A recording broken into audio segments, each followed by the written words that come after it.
Hi అందరికీ. ఇవాళైతే ఒక simple నా డే వీడియో అండి. ముందుగా అందరికీ హ్యాపీ శ్రీరామనవమి. సో నేనైతే ఇవాళ జర్మనీలో ఎలా శ్రీరామనవమి చేసుకోబోతున్నాను అనేది మీ అందరితో కూడా షేర్ చేసుకుంటున్నాను.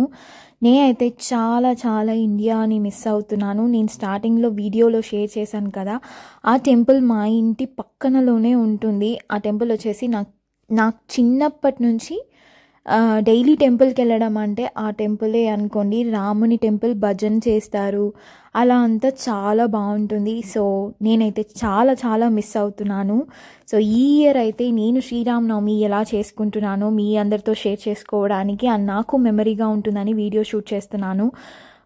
ఇక్కడైతే ఫెస్టివ్ ఫీలింగ్ అయితే ఏమీ ఉండదండి, మనమే సెట్ చేసుకోవాలి కదా. నేనైతే మంచిగా ఇండియన్ వేర్ డ్రెస్ వేసుకొని టీవీలో వచ్చేసి ముఖ్యంగా ఇండియాలో జరిగే యాక్టివిటీస్ అన్నీ వచ్చేసి లైవ్గా ఫాలో అవ్వడం. లక్కీలీ ఇవాళ సండే రావడంతో అన్ని ప్రోగ్రామ్స్ కానీ ఏమేమి థింగ్స్ జరుగుతున్నాయి అవన్నీ వచ్చేసి ఒకసారి చూస్తూ అదే బ్యాక్గ్రౌండ్లో నడుస్తూ ఉంటుంది.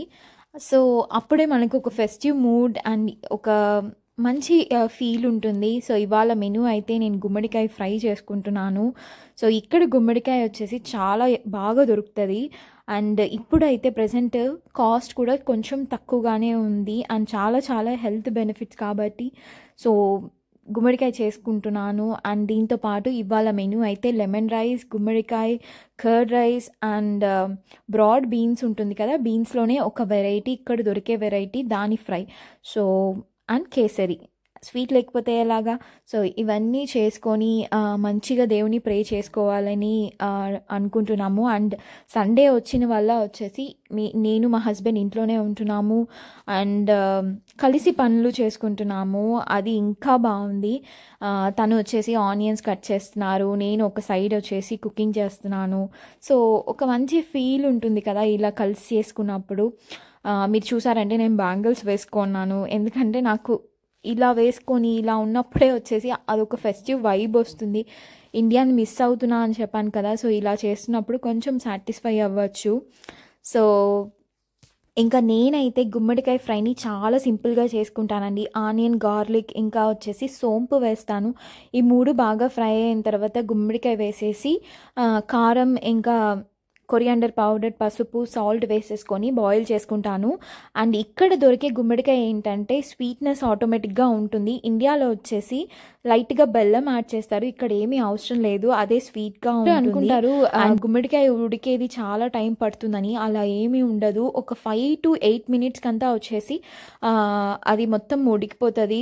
ఈ బ్రాడ్ బీన్స్ కూడా సేమ్ అదే మెథడ్లో చేసుకుంటున్నాను. ఆనియన్, గార్లిక్ ఇంకా వచ్చేసి కొంచెం క్యూమెన్, మస్టర్డ్ సీడ్స్ అవన్నీ వేసేసుకొని ఈ బ్రాడ్ బీన్స్ వేసేసుకొని ఫ్రై చేసుకొని ఉప్పు, కారం, పసుపు అవన్నీ వేసేసుకొని ఫ్రై చేసుకుంటున్నాను. పర్సనలీ నేనైతే ఇండియన్ సూపర్ మార్కెట్కి అయితే వెళ్ళానండి వెజిటేబుల్స్ కోసం ముఖ్యంగా, ఎందుకంటే జర్మన్ సూపర్ మార్కెట్లో దొరికే వెజిటేబుల్స్ని నేను కొంచెం మన ఇండియన్ ఫ్లేవర్స్ తోటి చేసుకుంటాను. ఎందుకంటే ఇక్కడైతే కొంచెం ఫ్రెష్గా ఉంటుంది కదా వెజిటేబుల్స్, అదే మన ఇండియన్ సూపర్ మార్కెట్ అయితే కొంచెం డెఫినెట్లీ వాళ్ళు ఫ్రోజ్ చేస్తారు కదా. సో దానివల్ల నేనైతే వీలైనంత వరకు జర్మన్ సూపర్ మార్కెట్లోనే ప్రిఫర్ చేస్తాను. అండ్ ఇది అవ్వగానే ఇంకా లెమన్ రైస్, కర్డ్ రైస్ చేసేసుకున్నాను అండ్ దాంతోపాటు ఫైనల్గా కేసరి చేసుకున్నాను. సో పూజకైతే అన్నీ రెడీ చేసేసుకొని పూజ చేసుకున్నాము అండ్ చాలా పాజిటివ్గా ఉన్నింది. ఇంకా మెయిన్ రాముడికి ఇష్టమైన పానకం ఇంకా పప్పు కూడా చేసి పెట్టాను. సో నాకైతే ఫుల్ హ్యాపీగా అనిపించింది. సండే వచ్చిన వల్ల అన్ని పనులు చేసుకొని అన్నీ మంచిగా చేసుకొని పూజ చేసుకున్నామని. ఇండియాలో ఉన్న వాళ్ళందరికీ వచ్చేసి సండేస్ ఫెస్టివల్ రాకూడదని అనుకుంటారు, బట్ నాకైతే పర్సనలీ అబ్రాడ్లో ఉన్న వాళ్ళందరూ ఇలానే అనుకుంటారేమో. ఏ ఇండియన్ ఫెస్టివల్ అయినా సండే వస్తే బాగుంటుంది, హాలిడేస్ టైంలో వస్తే బాగుంటుందని అందరూ అనుకుంటారేమో. సో నేను కూడా అలానే అనుకుంటున్నాను, ఎందుకంటే పీస్గా వచ్చేసి సెలబ్రేట్ చేసుకోవచ్చు అని. అండ్ మంచిగా ఫుడ్ తినేసి ఇదిగోండి నేను చెప్పాను కదా మా ఇంటి దగ్గర ఉన్న టెంపుల్ అని, మంచిగా రాముని కళ్యాణం జరిగింది అండ్ దాంతోపాటు అన్నదానం, ఊరేగింపు, ఇది వచ్చేసి చాలా పర్సనల్గా నాకు హార్ట్ టచింగ్ ఫీలింగ్ అండి. ఎందుకంటే నేను అక్కడ లేను అని చెప్పేసి చాలా మిస్ అవుతున్నాను. అండ్ అక్కడ ఉన్న వాళ్ళందరినీ చూస్తూ, వాళ్ళందరూ మా నైబర్స్, అంటే ఊర్లో ఉండే వాళ్ళందరినీ చూస్తూ అదొకలాగా ఫీల్ అయ్యాను అనుకోండి. అండ్ ఇంకా మీరందరూ ఎలా ఫెస్టివల్ సెలబ్రేట్ చేసుకున్నారో కమెంట్ చేయండి. మీ ఊర్లో రాముని టెంపుల్లో ఎలా ఫెస్టివల్ జరిగింది అనేది కూడా షేర్ చేసుకోవచ్చు. సో అందరికీ వన్స్ అగైన్ హ్యాపీ శ్రీరామనవమి అండి. సో మా ఊరి శ్రీరామచంద్రుడు అయితే చాలా క్యూట్గా ఉన్నాడు కదా. ఈవినింగ్ అయితే ఊరేగింపు కూడా చేశారు, చాలా బాగుంది. సో అలా జరిగింది మా ఫెస్టివల్ జర్మనీలో. మీకు ఈ వీడియో నచ్చినట్లయితే ఒక లైక్ చేసి సబ్స్క్రైబ్ చేసుకోండి. Thank you for watching.